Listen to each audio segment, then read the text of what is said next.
All right, this is Curtis Killen with the Freemium Podcast. Today on the episode, we had Jessica D. a residential real estate broker in the Montreal area. I'm not only the host at the Freemium Podcast, I'm the president of KBD Insurance. We do home car business insurance for Ontario and Quebec residents. Look, we just went through a little rebrand for the Freemium Podcast. If you guys like it, drop a comment. If you don't like it, drop a comment. And if you want to check out the content, we're all over the place. Instagram, Facebook, YouTube, Spotify, Apple. Like, subscribe, share it with one of your friends. And most importantly, we hope you enjoy the content.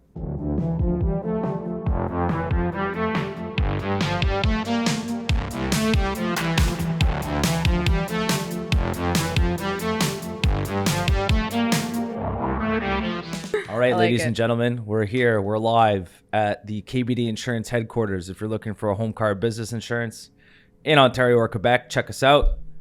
Today, we got a very special guest, the First Lady. It took us 20 episodes to get a woman on the podcast. I'm very pleased to have the First Lady, Miss Jessica D. Can you introduce yourself? Thank you. My name is Jessica D. I'm a licensed real estate broker and residential only. Work in the West Island, Laval, downtown. So anywhere where anyone needs to buy something, I'm there. all around the Montreal area. Yes. And how long? So I was on your, we spoke before this and stuff. I was checking out your LinkedIn profile. Yeah. How long you been in the real estate game for? Short of 10 years or so. Okay. Yeah. So I'm pretty experienced. Would you say, what's the average tenure for someone that works in real estate? You know what? There's a lot of veterans in the game. There's like people that have been in there for 20, 30 years. Like this has been their livelihood for a very long time. But typically now I kind of see like the 10, 15 year mark is generally what people are. But there's a lot of new agents also that have come in through COVID. So there's a lot of newbies too that we're working with. Are those new agents that came in through COVID, are most of them gone by now? Because like the market has, that we were discussing this a little bit earlier, the market in terms of transactions that are being conducted has definitely dropped over the past, let's say, year and a half. Are all those agents that came in during COVID, like the gold rush for real estate where everyone thought they could make millions and millions of dollars without really having to work, are they still there?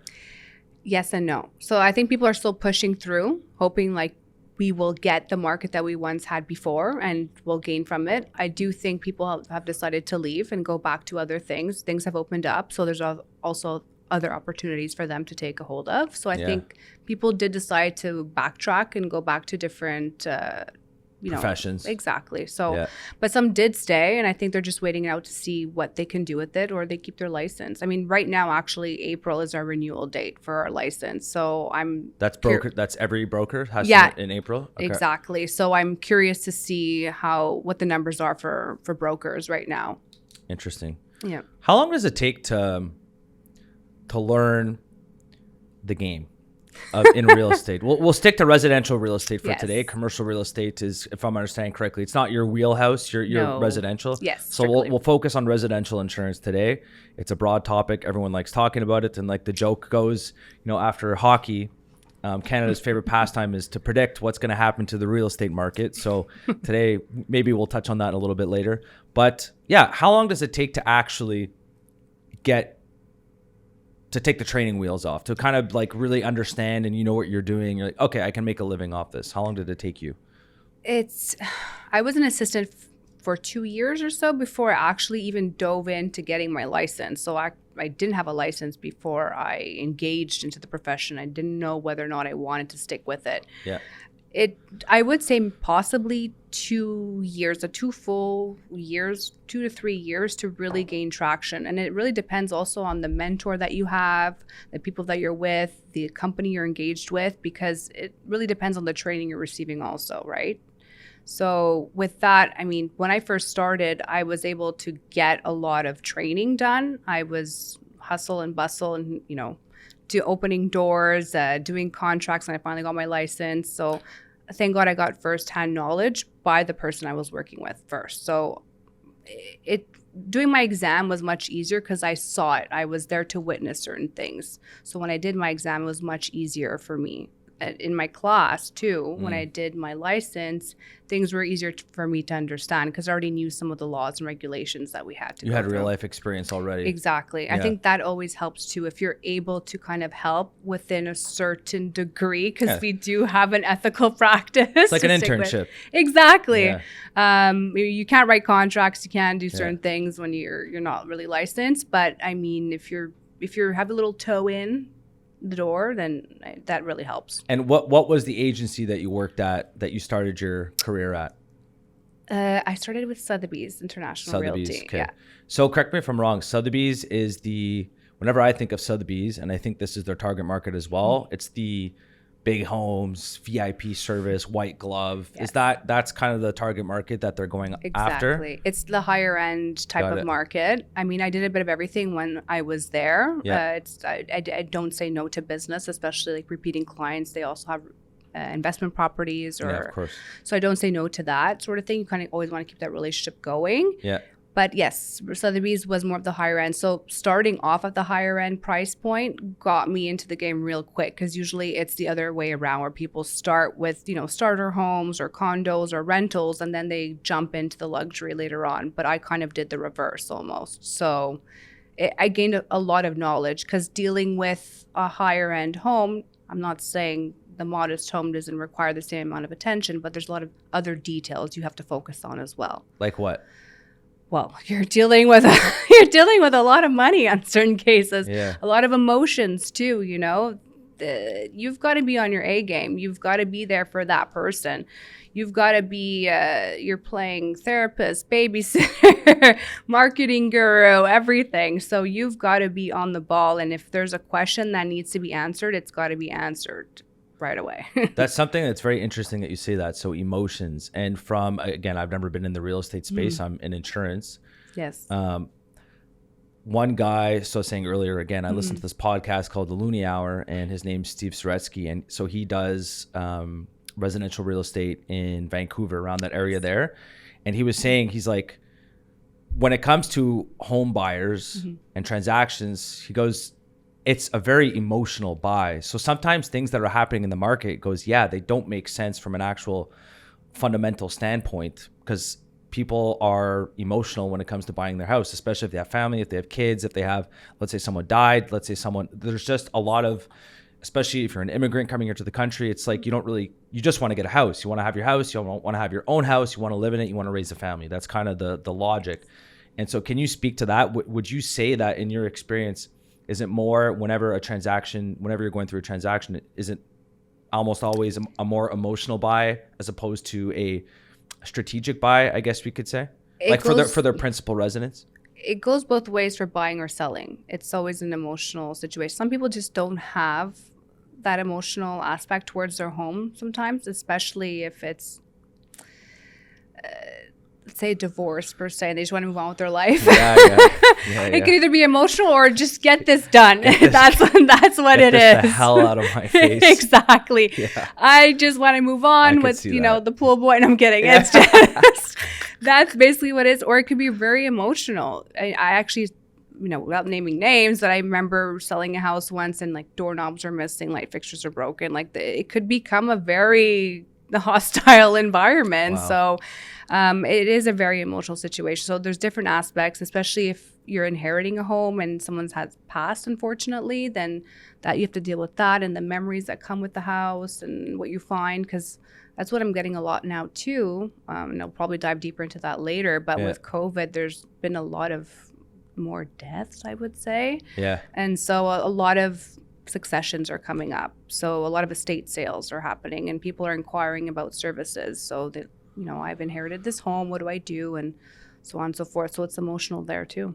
And how does that work for, again, if there's anything you don't want to touch on, just like say right off the bat, I don't really want to talk about that, or just give like a little disclaimer before that. So there are a lot of homes, and I had this conversation with our buddy, Zach Makovich, with his mother. And she brought up the same thing. She goes, a lot of people are, not to sound morbid, people are dying in the West Island. And so if the house goes, what's the term? It goes into the estate, right? Yes. Okay, so the person dies, goes into the estate, they give it to the children. What are the children doing with this? Because my logic is just, okay, if you're going to put it on the market, someone who's 35 in the West Island of Montreal probably can't afford $1 million home. And most of the homes now, a detached home is, you're looking at between $750,000 and $1 million. $1 million, you're not getting what you were 15 years ago, not even close. Absolutely not. It's like, what's happening there? Who are buying these houses?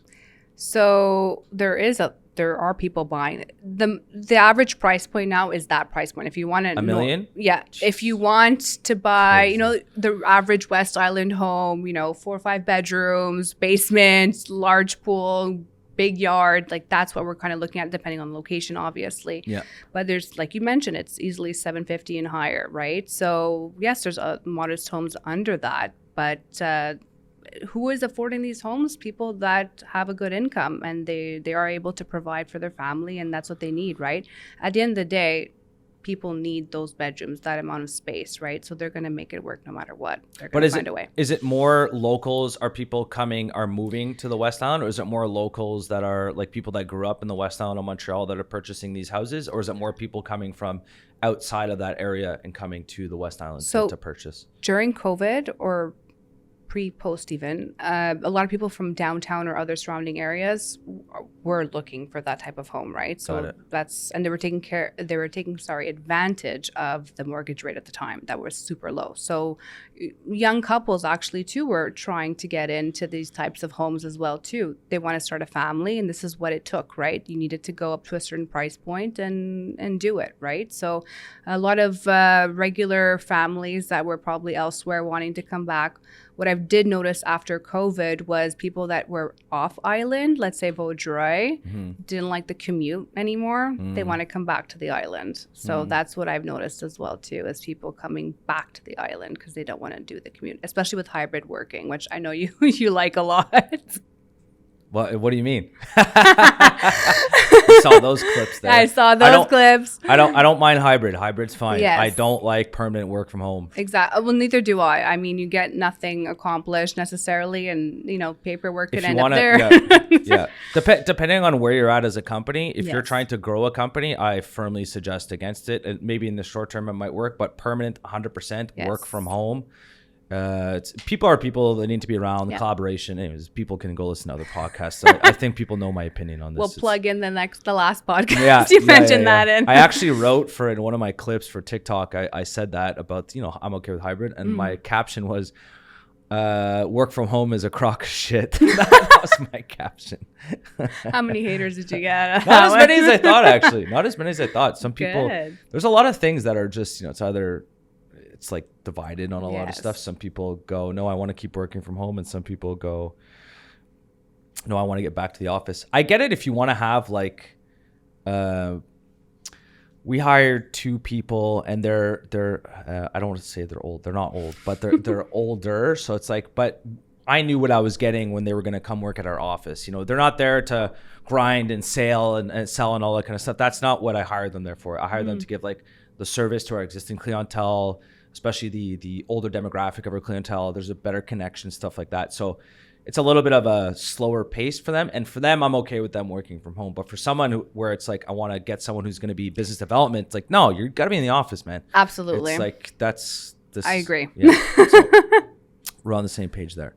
So right now, today, so you start off at Sotheby's. Yes. Am I pronouncing it? I always pronounce it wrong. Sotheby's? Yes. Okay. So you started off at Sotheby's and now you're at Perfusion. Perfusion. Yeah, Immobilier. Okay. And why did you make that change? Like, why are you at Perfusion? Because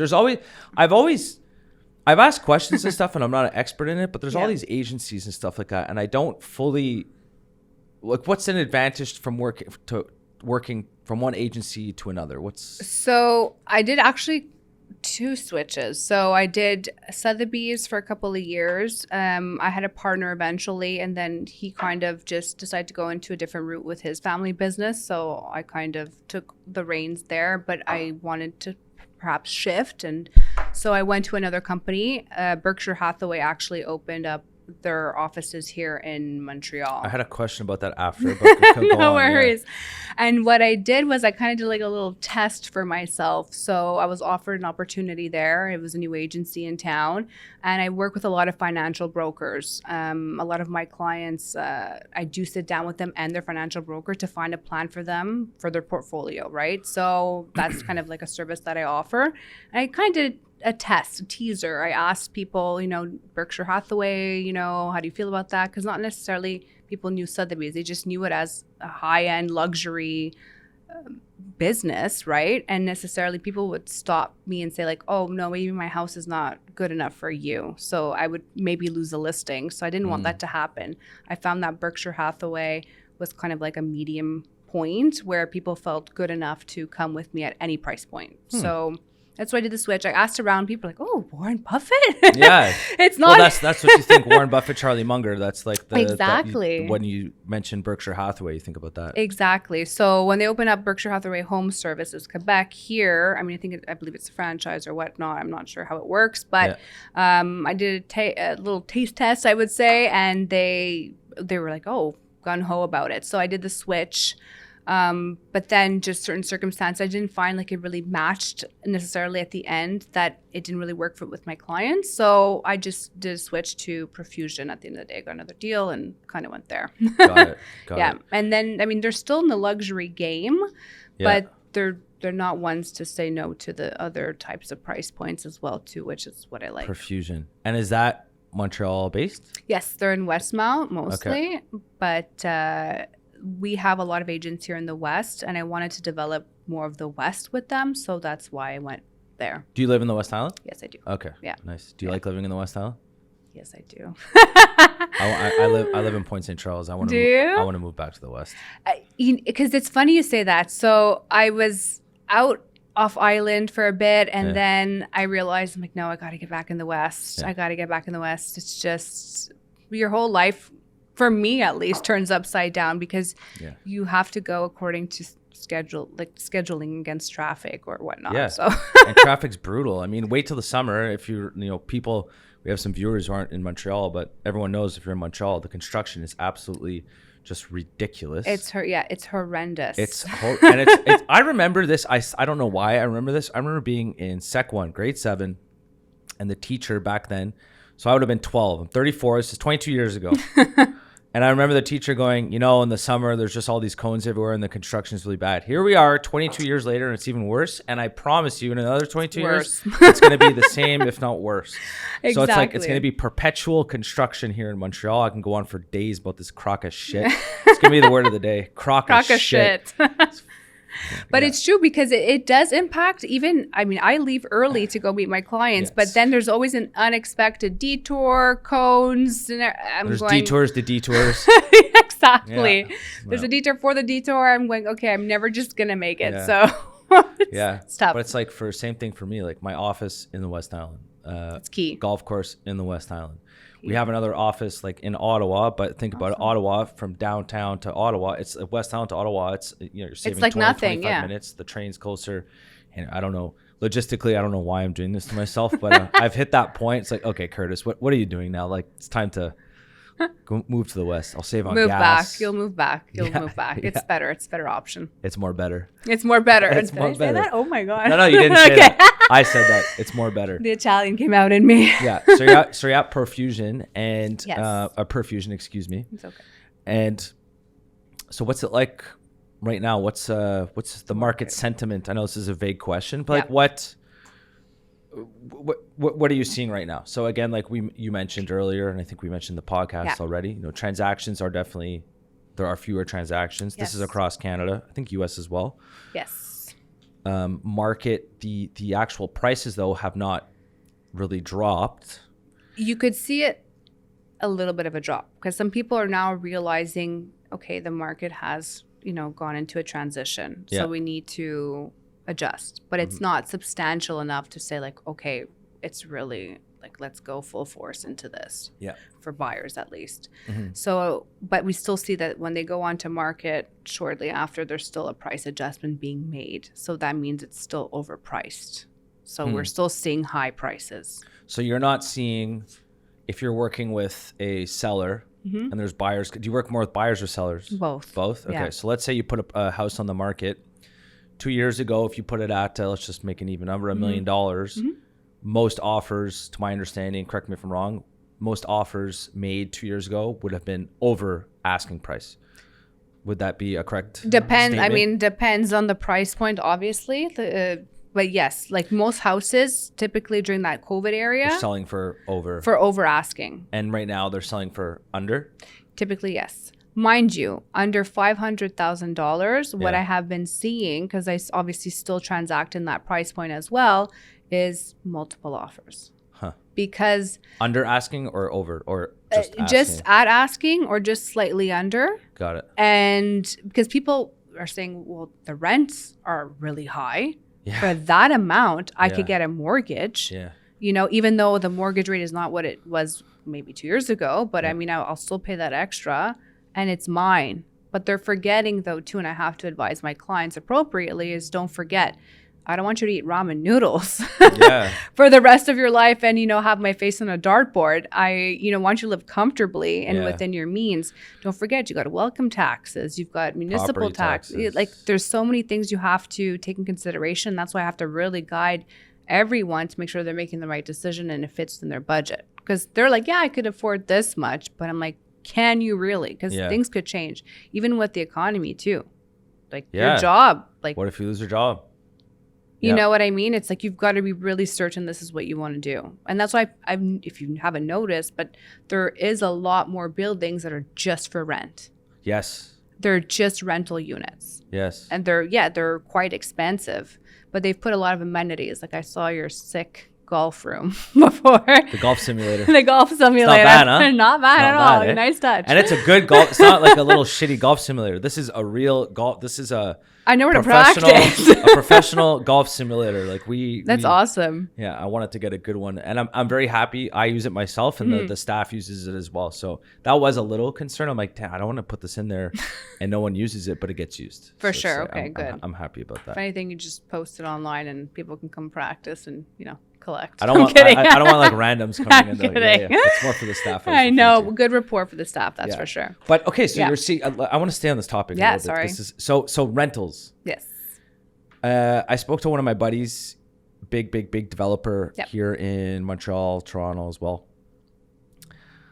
He said that they're not building, they build condos and all that kind of stuff. He's like, they're not, blah.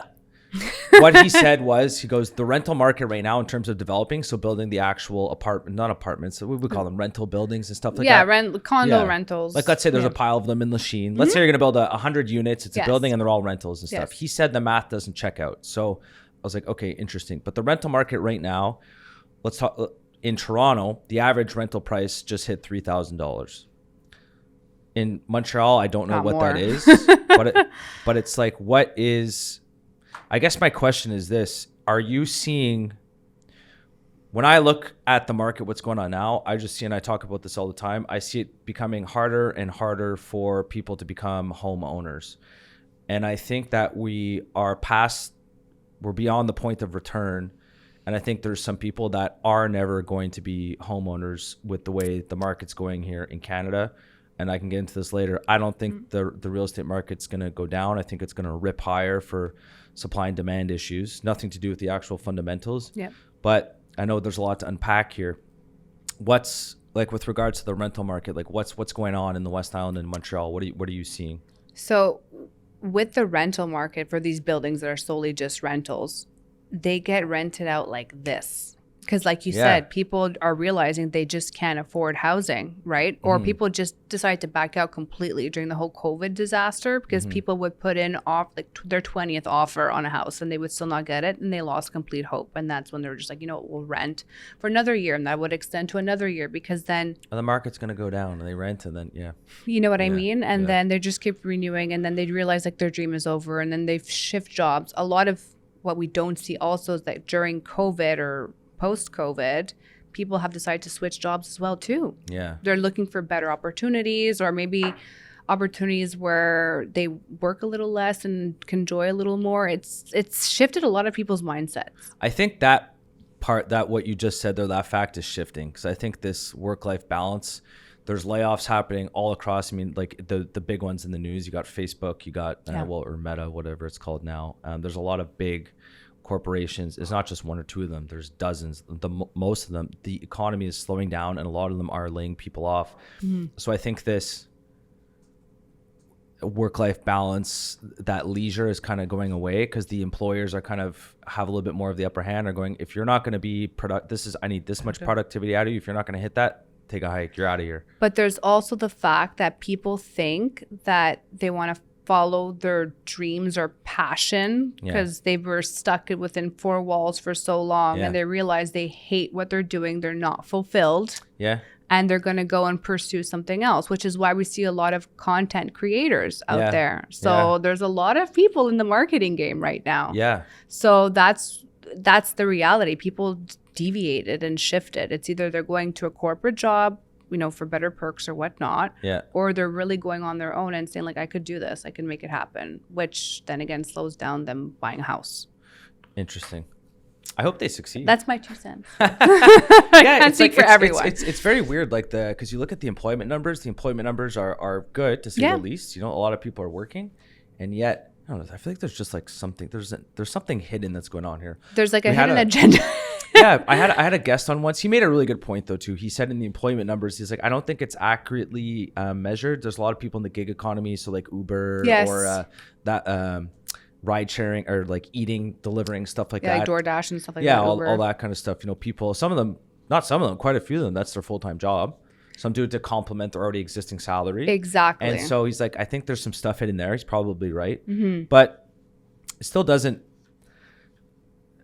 it still doesn't change the fact that, like, let's say people that are working, I mean, how much money does someone need to be, let's say it's a dual income, to afford a home in the West Island? So let's just call it, let's say $750, the average price is. I mean, how much money do you need to be making? You need to be making $150,000 a year, dual income, to live comfortably? Exactly, to live comfortably. But I would even, it really depends on your situation. Like, you're not balling. Let's say they're not balling. So it's just the house. They have two modest cars. Yeah, they both have to have, those digits, because, I mean, forget having like a $30,000 job. It's not happening. It's not happening. You're not getting a house. That's why people are going down the rental path. And I'm working with a developer right now, helping them rent some of their units out strictly for a building with rentals. And they were going like this. And they're pretty expensive. I shouldn't be saying that. But I mean, that's the average price point. It's just at that $2,000 mark, and people are not. Sorry, I cut you off. Oh, sorry. No, sorry. People are not adapting to that. And we had a slow period, and now they're slowly trying to see, like, okay, this is the average price point for a 2-bedroom, let's say, for example. So I have no choice but to fork this out. And that brings me to my next point. And this is something that, like, I want to bring up. So people a lot of people are going, oh my God, the rent is crazy. The rent is expensive. Yes. Buying a house is expensive. Everything is expensive. And right now in Canada, I mean, let's be honest, the housing market is a shit show. It's a shit show. And I think it's going to continue to get worse. And when you look at things like this was a very interesting, where did it come from? Very interesting numbers. I found this on LinkedIn from the Canadian Centre for Economic Analysis. Okay. So give it to me. We got, so in short, I won't get into all the numbers. The developers, so when they're building either rental properties or housing units, whatever it is, this is in Ontario. So it goes average tax burden per residential dwelling constructed in Ontario. The average unit in Ontario, there's 200, so the developer has to eat $288,000 of taxes. So roughly 30%, in other words, roughly 30% of the cost of construction that these construction companies, the developers have to, 30% of it is just taxes. And then the government turns around and says, oh, no, of course we want affordable housing. But it's like, actions speak louder than words. And so if they could maybe fix something like this, but then again, they need the taxes because they're spending a lot of money on social services, the welfare state, I've been saying this about Canada for a while now. I feel like everyone else kind of feels the same way. There's like this dark cloud looming over Canada right now with regards to the economy. People are nervous. People are, it's very expensive to eat, to go to the grocery store. It's extremely expensive for housing. I mean, housing and food, that's your two biggest costs of your life. And they're very expensive in Canada. Very expensive. And I don't know if you noticed, but a lot of people are actually becoming pregnant too and getting families, starting their own families. So that's scary too, because we don't know where we're headed with this. Like you mentioned, there's like a dark cloud over us, and it's, you're going to have childcare. Like you have to, take care of that child, and it's just already hard as it is. Right. Yes. So it's just, people are taking precautions. And that's why I feel like there's a bit of a slow movement too with people in regards of what they want to do. Do they want to sell? Do they want to buy? Do they want to stick on rent? Because they don't know where this is going. Could it get worse? Could it get better? Like, we don't really know. Like, for now, I mean, I'm still grocery shopping, and I'm like, okay, we'll put the grapes down for today, I love grapes. They're so expensive, grapes. That's what I'm saying. I'm like, it's bananas or grapes. I love one grapes. or the other, not I know. both. I bought a pack the other day. I didn't look at the price, and I went to go pay it, and I was like, so I think it was like $15 for like a thing of grapes. I know. Like, and it's like a little thing. Yeah. And then I'm like, possibly with seeds. And I'm like, oh no, not to be a brat or anything. Yeah. They were delicious though, at least. Are they? Do you like the soft grape or a harder grape? A harder grape. Yeah, I like a harder grape. Always a harder grape. Always a harder grape. Yes. I think everyone feels the same way. Okay, so here's the $1 million question. And again, you can make the disclaimer. And no one, we always say this, no one knows for sure. It's like saying what's going to happen to the stock market in the next 6 months. When you make these predictions, no one knows, but it's always fun to play the game regardless. Pick my brain. And to, back up your hypothesis with facts. And sometimes you're wrong, sometimes you're right. Yeah. Just like anyone else. Where do you see the real estate market going here in Canada? $1 million question. Yeah. So, or let's just say around your market here. So let's focus on Montreal. What do you see happening with the real estate market? So from what I gathered, I still see like very much activity up to the $500,000 price point for sure. 100%. Like I still see that. I still see a lot of activity with revenue properties, because in itself, people want to be able to pull off that mortgage and get that income, and so on and so forth. How it works with the income properties. For now, because we're entering the summer season, I still think right now people are maybe decided to put on their house on the market, especially during the nice weather. So we might still see some listings come up, but I don't think there will be enough to say like, wow, there's a lot of inventory out there. I think it will remain slow. Supply will remain slow. Yes, I do think so. And it usually is the case, because summer is typically a slower time period. People travel, especially now where people are able to do whatever they want. I think it'll be a little slower than usual. So if the supply is down with regards to the pricing, you think it's going to continue to go up? And then eventually, I always feel like this, I always have my best quarters in the fall. Really? So the fall market for me, and it's not just for me. A lot of agents see the increase in the fall, but I do think there will be a pickup back up in the fall. I think people are just waiting to see what's happening. Don't forget though, too, people had to renew their leases as well, right? Yes. So either they've renewed or they've bought in already. So that's out of the way.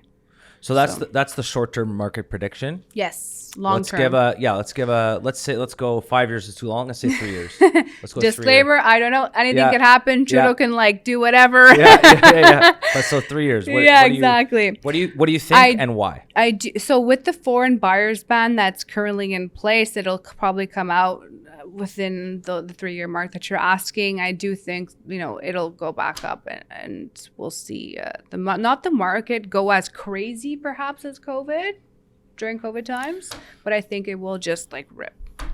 I agree. And I'm going to say, so based on, I'm not a real estate agent, but based off of, I love listening. I just like learning about stuff. You think it's going to go crazy. I think it's going to rip. And this is why I think the real estate market, it's like the saying goes, and I probably said this again, I sound like a broken record. Everyone wants affordable housing. They just don't want it to be their home. So I think the market is absolutely going to rip. Here's reason number one, immigration. So just to make it clear, I always say this crystal clear. I am pro-immigration. We need immigrants to come into the country. Yes. However, there's no new supply of housing coming onto the market. What's going to happen if they're coming to the country and there's no new houses to live in, there's no new rental units, the prices are going to go up. That's, I would say, the biggest reason. Yes.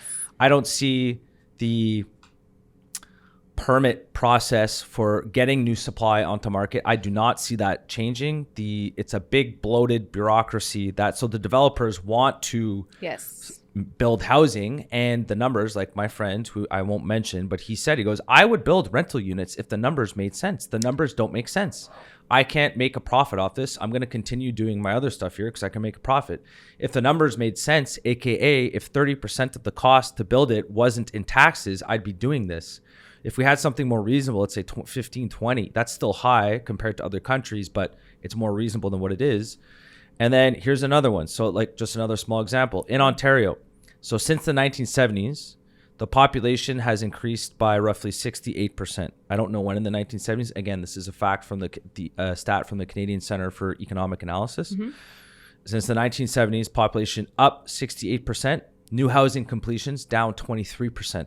So it's just interest rates, yes, have a impact on this, but it's a supply and demand issue. Last year, we brought in 1 million immigrants. This is the Stats Canada said that, but it's the 1 million immigrants. This year we want to bring in roughly 1.5 million immigrants. So again, just a disclaimer, because I don't want this to be clipped. I'm pro immigration. It's fine. We need them to come in. Yes. And that's going to put a lot of stress on our hospital system. It's going to put a lot of stress. Like there's something, I just find it irresponsible from the policymakers that are doing this because there's no plan. There is no plan. And there's something that's brewing, and it's like it's if we continue like this and it doesn't get fixed, we need some adults in the room to actually like make policies and stuff like that and make things changing, because there's a disaster brewing for housing. Well, it's already bad. Like you said, there is a dark cloud, and it's kind of like sifting through the cloud and finding that silver lining. That's basically what it is. I don't know what's hovering over us right now. It's kind of like unknown. We don't know where to place ourselves.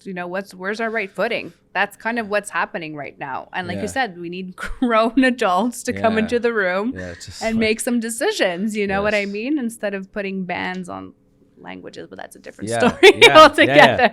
But the same thing too. So you have there's three parties. There's municipal government, provincial government, and federal government to get like permits for housing. You probably know more about this than I do, but governments, they're not the most efficient institutions when it comes to managing capital and money. Yes. And so let alone one just giving permits. Now you need to coordinate three. I mean, come on guys, just like we need to figure out a way to build more supply in housing. Yes. That's number one. The medical, I won't even get into that because I don't know anything about that, but just think, there's no new doctors and they're all retiring, and we have 1.5 million immigrants coming in. I don't want to know what's going to happen. And a lot of them, because my mother worked in the medical field and in the hospital sector, and a lot of them were actually coming from other countries to work here and quickly left. Because they couldn't work, right? Yeah. Okay. So there's that issue there. Or they found other opportunities if they were able to, which is a whole other story on its own. But, I mean, they either went to Toronto or other places or went back home. That's the reality of it. They weren't here permanently. So that's what it is. And that's also what's causing a chaos in the system. All right, we're going to switch gears now. So that was a good conversation. I'm glad you're having. Gears a little bit. I'm like the first girl. There's a lot of the first lady. The first lady. Yeah. But I also wanted to bring up a topic actually, because we're talking about immigration, people coming in, but we're not talking about people going out. Yep. And I'm seeing a lot of that because I actually do a lot of referral-based business. Okay. So it's either different provinces or even outside of the country. When you say go out, you're saying from Montreal leaving the country or leaving the province? Both. Okay. And I went to a recent event recently, and it's for the Canadian Florida Chamber of Commerce. And I think they said 1,000 people per day are moving to Florida from Canada. From Canada. Yeah. I'm not sure if it was from Quebec or from Canada, but if I'm not mistaken, I think majority of it is from Quebec. I'm pretty sure it's the same number from New York to Florida, and it's a very similar number from California to Florida. Absolutely, for their taxes. Florida and Texas. Exactly. And people are fed up with, you can say what you want about Florida, but I love Florida. The weather's amazing. A lot better than here sometimes. Yes. Man, it's finally a sunny day outside. I know, but it's still a little chilly. Yeah, it's been like 2 weeks since I saw sun. But no, I mean, you could say what you want. People... a lot of times they might not say this, but they vote and make decisions with their wallets. Yes. As they should. Yeah, You know, absolutely. if you have a family, like let's say you go to a house, $1 million doesn't get you much here. $1 million in a smaller town in Texas, not so much Miami now, $1 million doesn't get you much, but other places in Florida, you're getting a beautiful home for $1 million in some places it's a mansion. in Texas. It's a mansion. You're not getting that here. No, absolutely not. And it became sort of also a transition for a lot of families, which I don't even know if I'll be censored for saying this, but let it rip. Go for it. They didn't want to get the jab.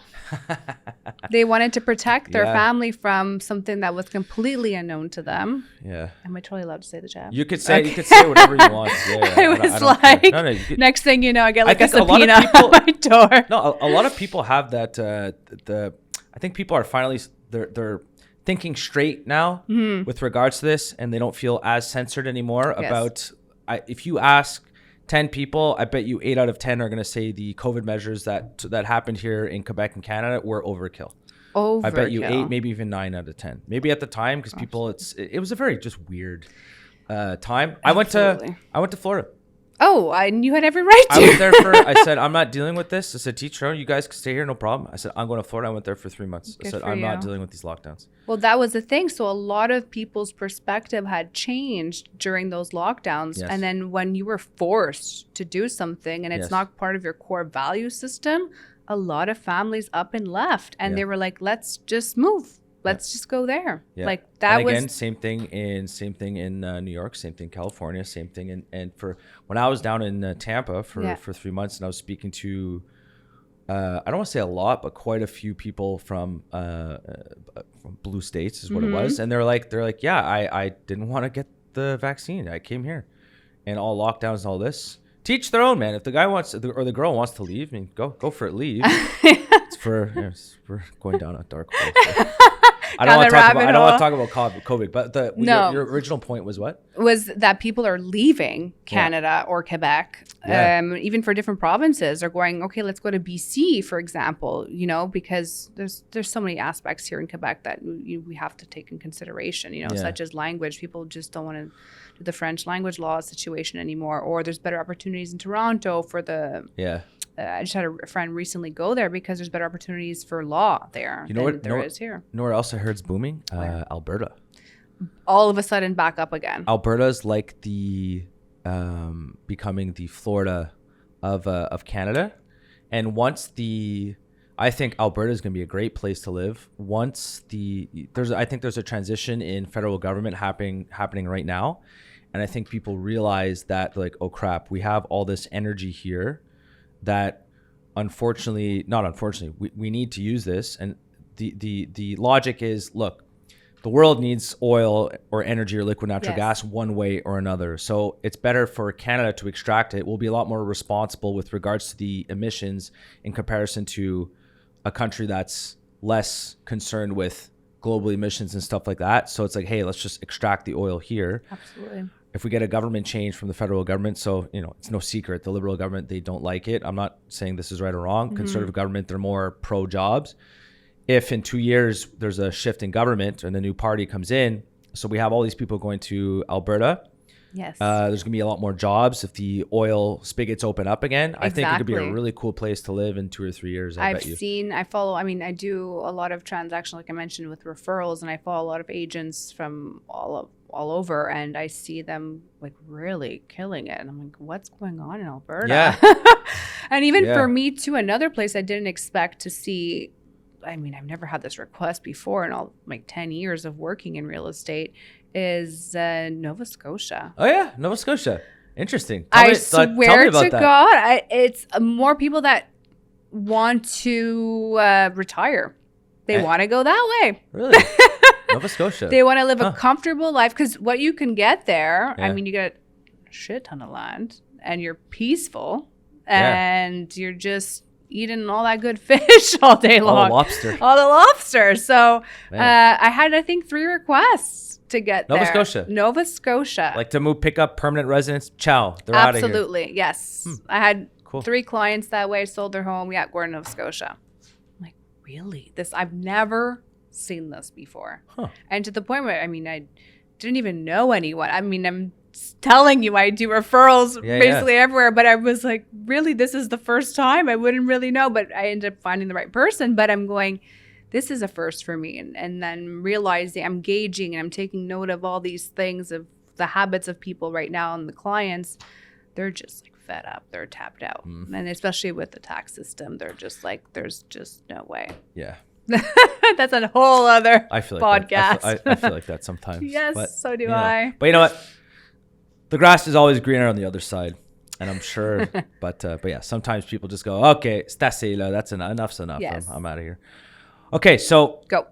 You're very good at, for the record, for those of you that don't know, Jessica and I don't really know. Well, you went to a high school right near, I grew up in Pointe Claire. The high school we went to is Pointe Claire. Yes. We're the same age. Yeah. We're in the West Island Circle, but we never really, I've never had a conversation with you. Nope, never. I'm enjoying today's conversation, by the way. I think it's Thank going you. very smooth. You're a natural. Oh, okay, good. Yeah. Okay, good to know. You're the best lady we've ever had, best woman we've ever had on the podcast. I'm the only lady you had on the podcast. I hope the next lady has big shoes to fill. I'm kidding. So I would definitely, what caught my attention, is that how you say it? What caught my attention? Yep. Yeah, what caught my attention, you're good at branding yourself on Thank you. On LinkedIn. I think I saw you was the first time. Yes. So let's talk about that. What's your my secret sauce? Yeah, what's your secret sauce? What's your style? Why do you do it? It's so funny because people are going like, do you ever take a break? I'm like, no, this is like my baby. But it's good. I love it. I like the hustle because there's a lot of people that don't like to, they're shy to put themselves out there. And I think they want to, they just don't know how to start.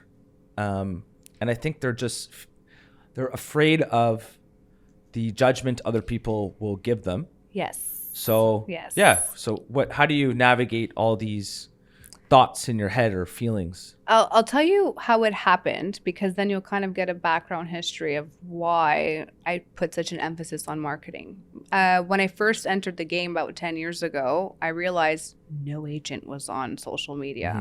And I was like, if I'm young and I'm new to this game, how do I differentiate myself? And I was like, I can't look at it as a bad point. I have to flip the coin here and turn it into a positive.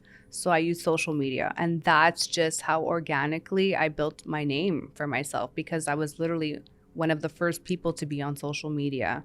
People were like, oh, who's this? Who's that? Oh, she's an agent? Oh, okay. And naturally, by giving tips and tricks and doing all kinds of marketing, and the aesthetic was nice, and people just had a natural flow to have a conversation with me or want to ask a few questions, and that just progressed to having clients eventually, and then leading me into rooms like this. Yeah, so it's cool. So yeah, that's kind of the background basically. I think I know your answer is going to be, what was the first platform you started ripping content on? Instagram. I thought I was going to say Facebook. Well, I was going to say Facebook. What happened was you have to make a decision, right? When you become a professional, especially in the real estate game, like people really want to make sure they're dealing with a professional and so on and so forth. So I did the decision. I took out all my my personal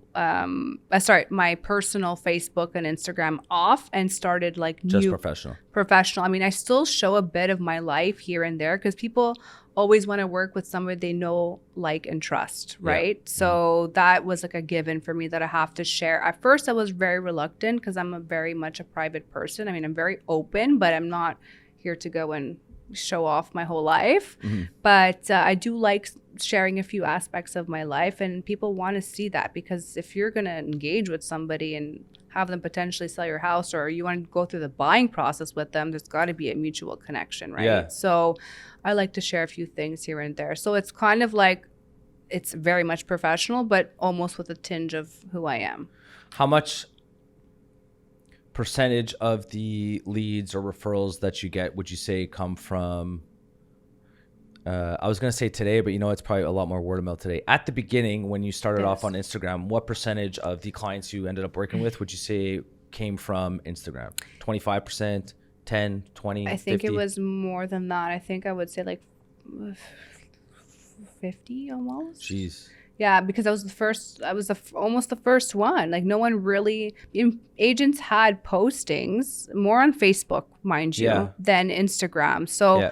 for me, I was able to capture the clientele that was my age category, right?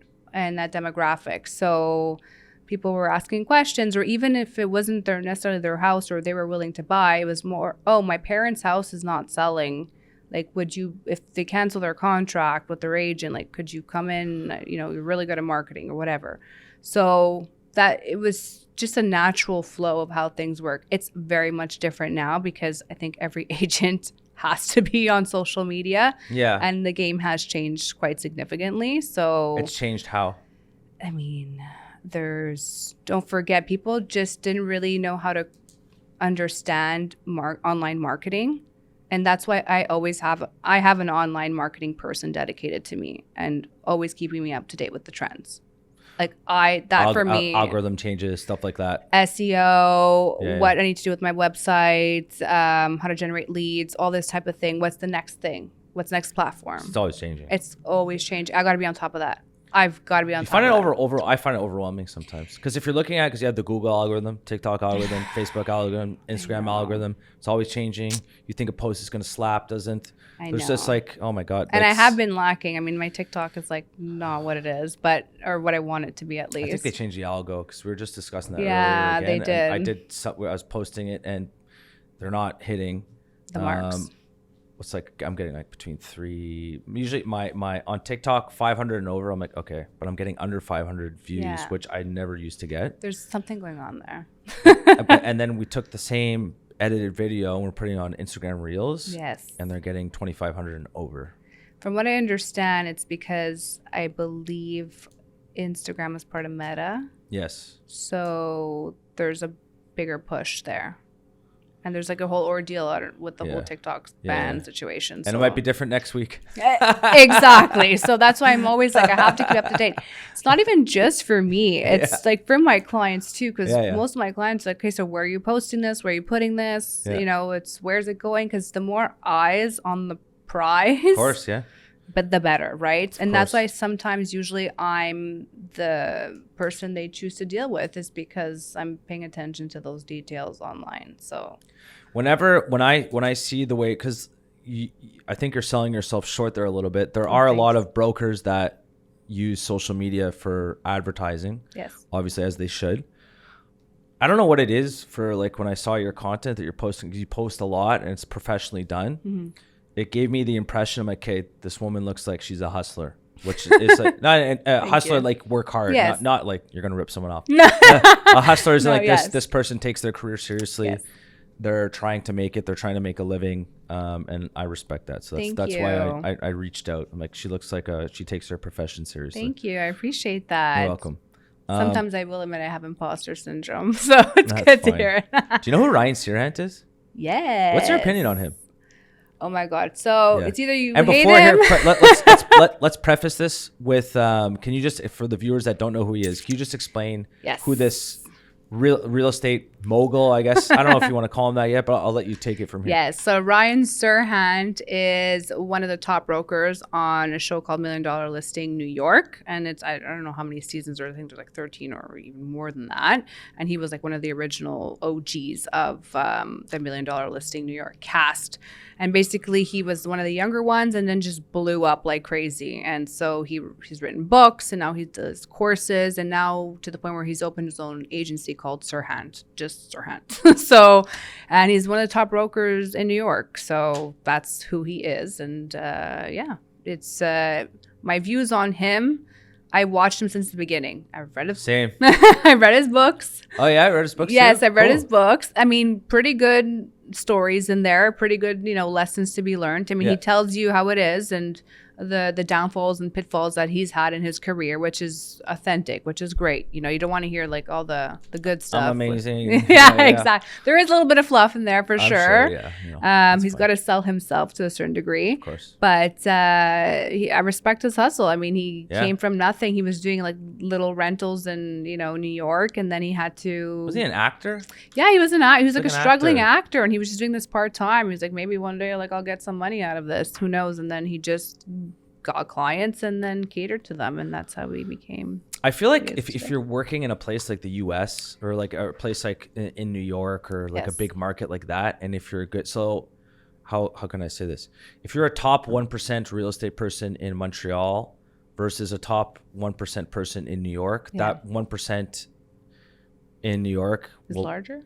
No, I'm just saying in terms of the money that they earn, I bet you is like 3 or 4 times more than what this is my feeling. I just have a feeling it's like that they just are. There's just so many more opportunities. It's so much bigger. The transactions are so much larger. It's an international city. Exactly. You know, Montreal is not anymore an international city. Toronto would be the international city.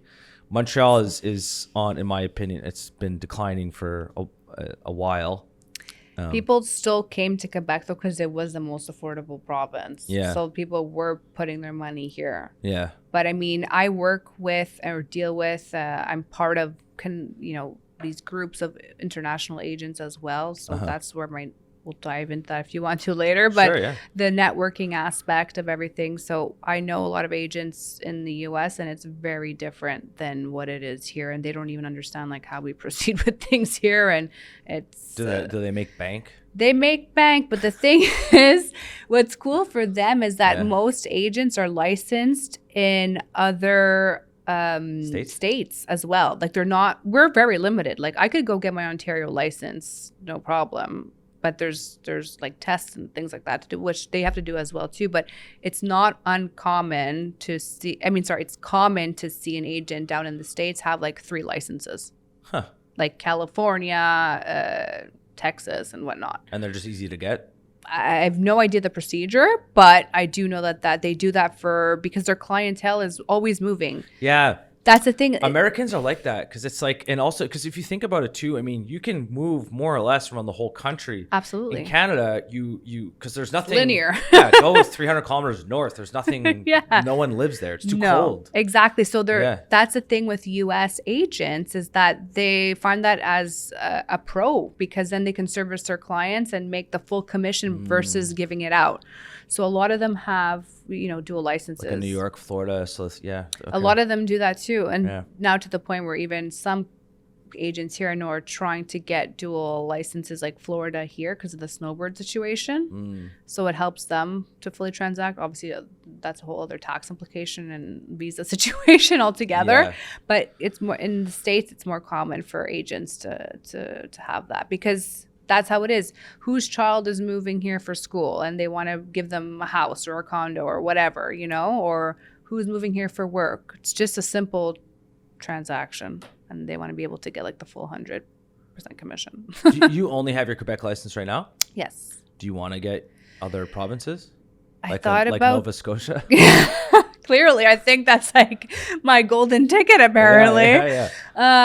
Not necessarily. I did one point think in time, like to do the Ottawa license, but then I was just like, we're not far. Yeah, we just did that. Oh, did you? Well, we have. It's true. You have your office there. We have Ontario. We have an office in Ottawa, and it's quite nice. I you enjoy it. I like the. I take the train. It's a beautiful my God. commute. Somebody nice. I made. It's nice. I had an actual colleague. He was like, "You take the train to Toronto?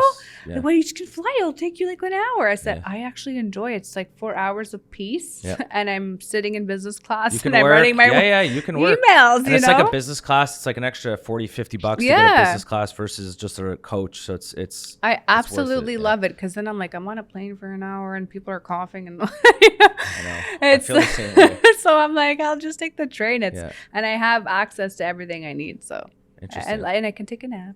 Yeah, you could do a lot of things. We work a lot. We deserve a little nap on a train. There was one. This is really interesting. So we're actually shopping for a commercial space. I know that's not your wheelhouse, but we're shopping for a commercial space. I know a guy.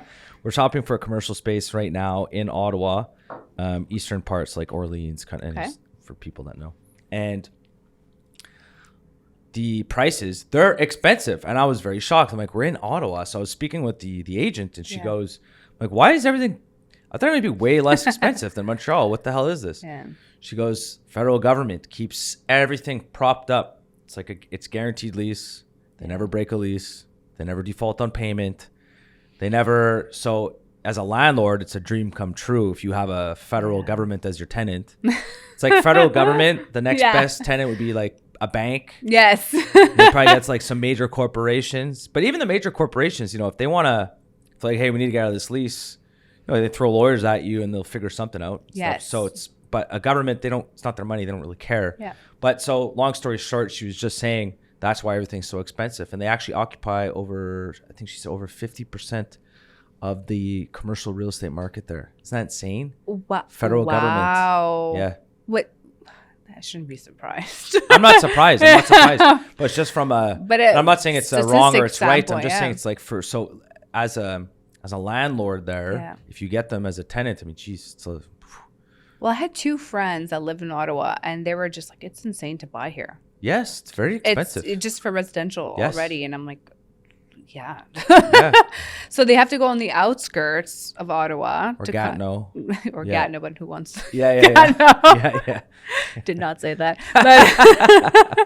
But so people, they go and my friend just bought actually a townhome for 7 something around, and it's pretty big than the average townhome you'll see here in the West Island, but still it's a townhouse, and she had to go really out into the outskirts.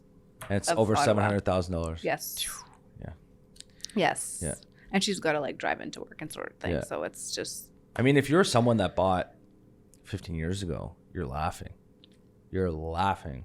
These people are, like, I have some buddies too that are in their, I'm 34, they're in their like early 40s. Mm-hmm.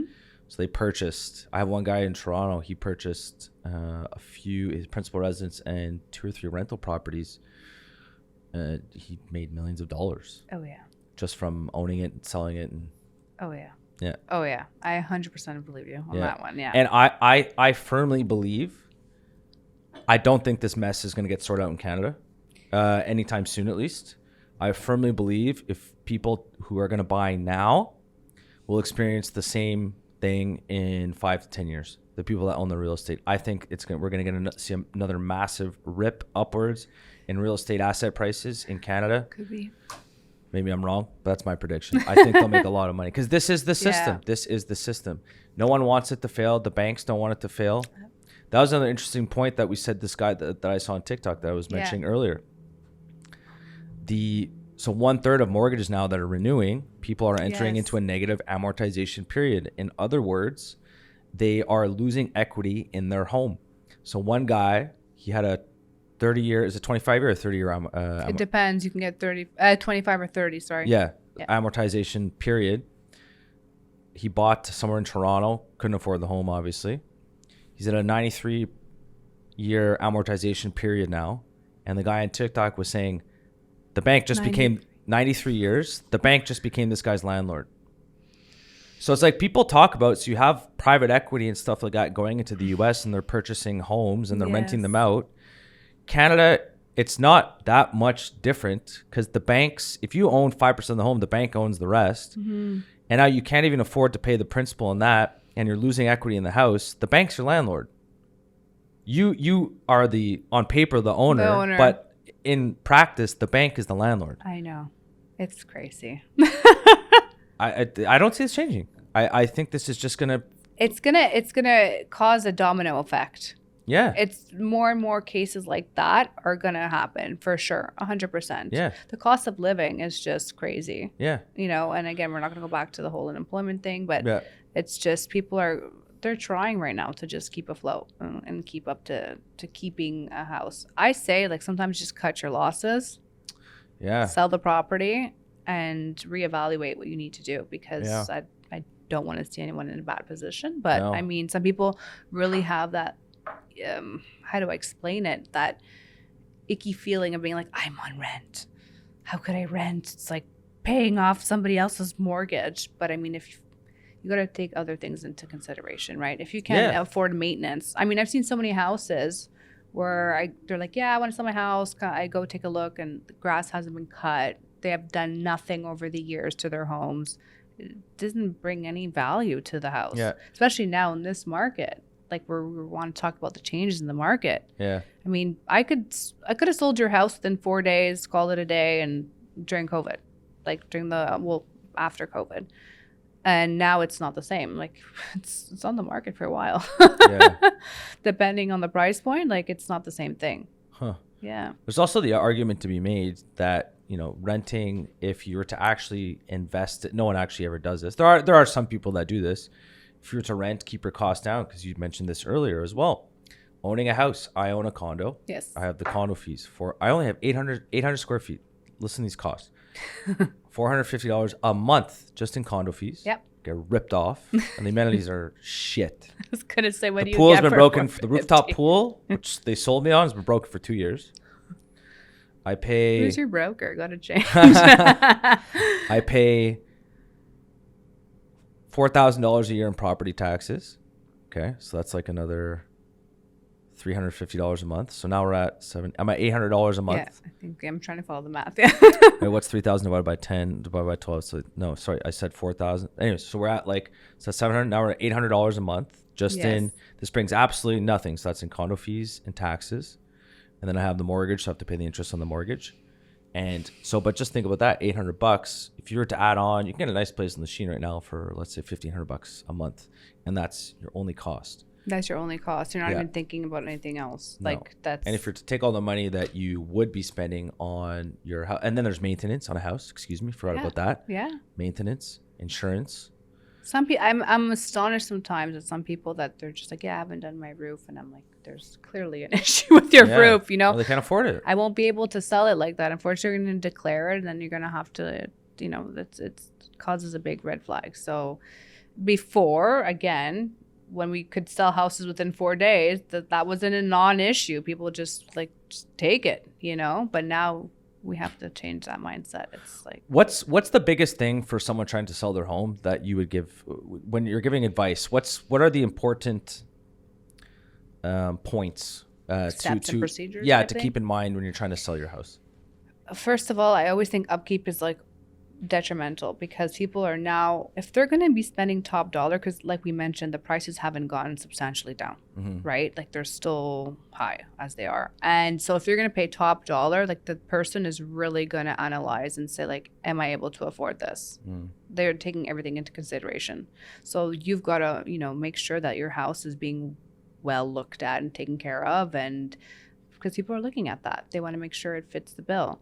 I always tell my clients, make sure anything that you think is not right, get it fixed, get it done. We don't want any surprises when it comes to inspection. I'm the type of broker where I believe let the buyer do their own inspection. I mean, I'm probably gonna get slack for this, but some brokers do a pre-listing inspection so people are aware of all the defaults and whatnot, or if the client can fix certain things. But at the end of the day, the buyer has the right to do their own inspection. It's a biased interpretation, right? So it's just let the buyer do it, and we'll deal with it when it comes. So that's just my way of working. But with that being said, I think I tell my clients, look, whatever you think, we're declaring everything. Fix what you need to fix. I give them recommendation too. I always go around the house. I tell them what to do, what to fix. I do home staging, so that helps too. I give them little tips and tricks, show them what to do during visits. My big thing too is now it's families, right? Or it's or couples, and they just kind of want to make sure they're not being bothered. A lot of people are still working from home per se, so I have to navigate a schedule. I've got to navigate what's easier for them to do showings, children's toys, what to do with them. So right now, it's really just guiding the sellers to make sure that they know what they're doing in all aspects. So if there's a visit, this is what's happening. If this is what we're doing for an open house, these are the times, the dates, what I'm doing. This is the marketing of it, the everything. I'm giving them the nitty gritty on everything. And basically knowing their rights, especially if it's their first time selling, what's implicated. People are astonished at the notary fees because people don't even know as a seller that there's notary fees. Yeah, it's $1,500 usually. Well, that's mostly on the buyer's side, but it depends. There's also other fees, usually for the seller, if they've got to do a discharge on their mortgage and stuff like that. I just had to renew my mortgage. I had to freaking pay a freaking notary fee. Exactly. So, I mean, notaries did a good job too this past couple of years. I was so annoyed with the mortgage. The mortgage broker that did it wasn't him. It's just the process itself, all these papers and this and that. Oh my God, there's so much stuff to just figure out. AI. Ah. You want to talk about AI? I did, only because I was also in Florida too, not so long ago. Where'd you go? I went in Brickell, in Nice. Hollandale. So Yeah. Near a bit Miami. of both. Yeah. Yeah. So we had a chat. My brother was like living there for a couple of months, and so I was on a rooftop terrace, and he was like, all his boys on the computer working, remote working. What a life. And so most of them are in either the real estate game, crypto, or whatnot. And so they were talking to me about AI. And this is a topic of conversation everywhere in Florida, like ChatGPT, AI.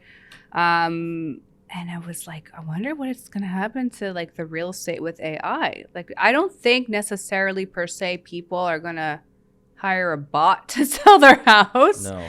But I do think eventually AI will come into play in the real estate game. We already have some type of AI in the way that we market properties. Like we do virtual stagings. So like we're already photoshopping stuff. AI, ChatGPT could write your property description for you. Write me a luxury property description. ChatGPT writes a lot of our captions when we put up on social media. Yeah, it's ChatGPT that writes the majority of that. Yeah, these questions, a lot of them that I put up here. Yeah, that's ChatGPT. Oh, yeah, I'm serious. Like I don't take all of them. Like, but it's just it's great. Hey, I'm bringing in this person. This is what they do. These are the questions for a podcast. What do you think I should ask? It spits them out. I'll take crazy. Usually like 50% of what it is. But where I could see AI going, I love that. I don't understand.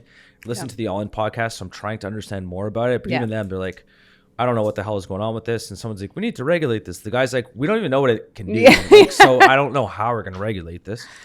I could see this. I could see AI coming in on, for example, like Duproprio. So Duproprio. Yes. If you, I'm sure you know more about this than I do. Duproprio, to my understanding, correct me if I'm wrong, it's online, so you don't have an agent, and it's basically just buyer to seller directly. Yes. And I feel like AI could start to kind of do something with regards to contracts at the beginning. Yes. I could definitely see that happening. That's why I wanted to bring it up, because then there's like the valid point of why hire a real estate agent and then why hire AI.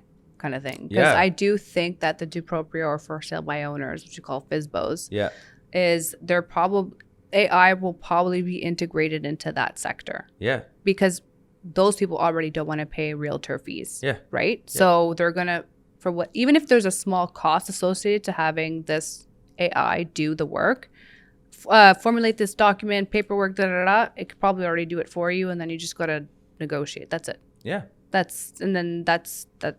You've made a deal. But the ones that want to hire a real estate agent, I think they want that personal touch where that somebody's handling it and taking care of the negotiations, taking care of the marketing, taking care of all these other little aspects that they don't want to bother with, but they want to have that closeness and that relationship, which is going to be in turn most likely the luxury market more so than the average price point. That's what I was having this discussion the other day. I feel the same way. So I feel like my business is at threat for AI for sure on the home and car insurance side. I mean, why wouldn't it be? I mean, why can't you to go get to like change your address or getting a new car? Why can't you go on a computer and get a price for your insurance? Or you already get estimates online. Yeah, of course. So it's like no brainer that an AI could take your job away. You know what I mean? Of course. Like insurance brokers don't like to, on the commercial insurance side, different story. It's much more, especially a bigger company. It's more complex. Yes. It's more AI. I don't see it can do perhaps certain tasks. Yes. For that kind of stuff, but to understand the whole picture of like a business that's operating in multiple regions, multiple countries. Yes. Far away from that. Yes. But for a simple, hey, I'm buying a new car, why can't you just go online and say, hey, here's my car, here's the VIN number, here's my driver's license number, how much is it? Absolutely. Buy. I don't want to wait an hour and a half on hold to speak to somebody. Absolutely. And that's what we're seeing now too is on websites per se, that little box that comes up, it's like talk to an agent. That's not an agent, obviously. Yeah. You know what I mean? Yeah. So that's like the start of the evolution of AI. I think this is going to go fast. It's going to go really fast. If I'm not mistaken, I think I read an article the other day that said, I think one of the ChatGPT. I'm not even certain because I'm not even sure how it works. I think there's multiple platforms like this. Yes. But one of them actually passed their first medical license. Oh my God. Can you believe that? That's crazy. I just feel like I'm going to walk into my doctor's office and it's just this bot. Yeah. And there was a guy who had, what was the story? He had the test results and he went to one doctor and the doctor gave him a prescription. It wasn't the right prescription. So anyways, he went back to ChatGPT, said, this is what I'm feeling. These are my test results. And then so ChatGPT said, well, it's either this or this. And the guy's like, well, I know it's not that because the doctor said it was that and it's not because the medication isn't working. So it has to be this. Went, got the right medication, saved his life. You're kidding me. And there's other things that it can do. So for example, they were talking about this on the All In podcast as well on for detecting breast cancer, for example. Yes. It will not make a mistake. That's correct. So like for medical advances, it's going to be really great. Absolutely. Like the margin of error is 0. It's now at 0, which is cool. I was talking to somebody who actually came from Iran. Yeah. And she is working on AI. Yeah. Okay. And she's an engineer of some sort. And she was telling me that they're at a standstill with the AI situation because they just don't know how powerful it could be. And like if it could turn on you.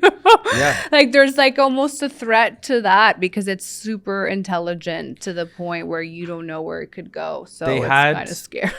I always forget the CEO of Google, Sundar.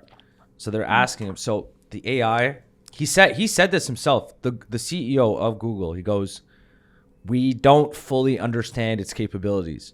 And the guy's like, hold on. Like, what do you mean you don't fully understand its capabilities? You built it. He's like, well, we don't fully understand how the human mind works, which is true. And so they prompted Bard, which is the ChatGPT for Google, prompted it. They asked him a question and it started responding in Bangla, a different language. And they had never taught the AI that language. And it just started speaking in that language and was prompted to speak in that language. Yeah. So it's like there's some crazy shit going on now. And Lex Freemium Podcast, who I listen to all the time, he's like MIT, like he's a tech guy and everything. He's like, I think, maybe he's wrong, goes, I think this thing is going to have consciousness. I think it's going to have feelings. I think it's going to get crazy. I'm scared. It's literally, it's going to get nuts. That's why I wanted to talk about it because it was a topic of conversation amongst these business owners that I was with. And they were just like, oh yeah, I'm not saying your job is going to be obsolete, but there is a point in time where this AI is going to come into effect in the real estate game for sure. In some way or another. Yeah. It might not take over fully your job because people still want that interaction. Yeah. People want that personal interaction, but it's going to come into play in various ways. So, and they have also too for, it's like for the analogy I heard for web development. Yes. And the guy said, he goes, it's not going to replace web developers 100% today. But he goes, you can take a developer who might not be that good and you're going to 10x his productivity because now you have ChatGPT to help them build all this stuff. It's crazy. So it's going to, but the good thing for a company is that now the workforce you need, as opposed to, let's say you want to build a software product that was going to sell X, instead of having a web development team of 10 or let's say 50, you only need 10 or 5. So there's going to be a lot of things that are going to change, and it's moving very, very, very, very, very fast. I think it could also change, like you mentioned, because you're in insurance, but also with mortgages. Like, who needs a mortgage broker? If if they could just find you, if they could figure out, I don't know, the best rate at this current time, and it'll probably give you the answer right away. Yes. And process it, and that's it. Here you go. I think you'll have a lot of people will fight back, and like there are, Canada is a very regulated country. We like our oligopoly. There's only a few banks, only a few telecom companies. There's only a few groceries, major grocery chains. You know what I mean? So it's kind of, I think, and again, if I can speak from experience, like for Ontario, for example, with regards to car insurance, if we think it's regulated here, which it isn't really in comparison to the other places, oh my God, it's so regulated. And so these are measures put in place. They always claim it's to protect the consumer. It's not to protect the consumer. It's to protect people's jobs. Yeah. Yes, exactly. Because if they got out of the way, the prices would be a lot less expensive for the consumer. But they like to tell you that it's for your own good. Trust me. But so I think they'll put up a fight for AI. Yes. But eventually, you can only fight something that's as powerful for so long. Well, same for us. Like, we're regulated by the OACIQ, right? Which is like the board that governs our licenses and stuff like that. Like, they're probably going to put up a fight. Like, there's no way they're going to lose all these licenses. And for sure. There's just no way. They wouldn't be able to stand. So there would be a pushback for sure. Yeah, they'll fight back. Yeah. How long have we been going at this for, Joey? Hour 20. Woo! Oh my God. I don't really have here. Oh, I got one question. What do you want to ask me? What's your negotiation style? Ooh. Because it's an important, correct me if I'm wrong, I think it's an important part of being a real estate broker. And you mentioned this earlier again. Yeah. I think a big added value for a broker, a lot of people are either not good at negotiating themselves, too shy to do it themselves. They're a lot more brave when you're saying it through maybe something they wouldn't say face to face. Some people will, but some people won't say face to face. Like, there's no fucking way I'm selling you my house at that price.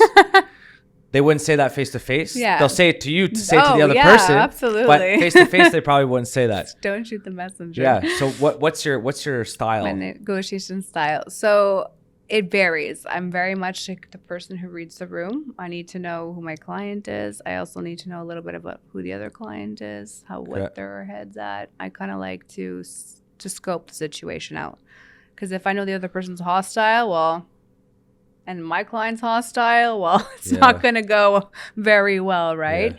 What's important for me in negotiations is actually I'm on very good terms with a lot of agents out there in the Montreal game. So I think that's important too when you hire an agent, is that they have a good rapport with their colleagues as well in the game. So I think that helps a lot, because you have to put your ego aside in a negotiation situation. So if you know that agent and you guys can just both your egos aside, at the end of the day, we're trying to both help our clients get to the end result.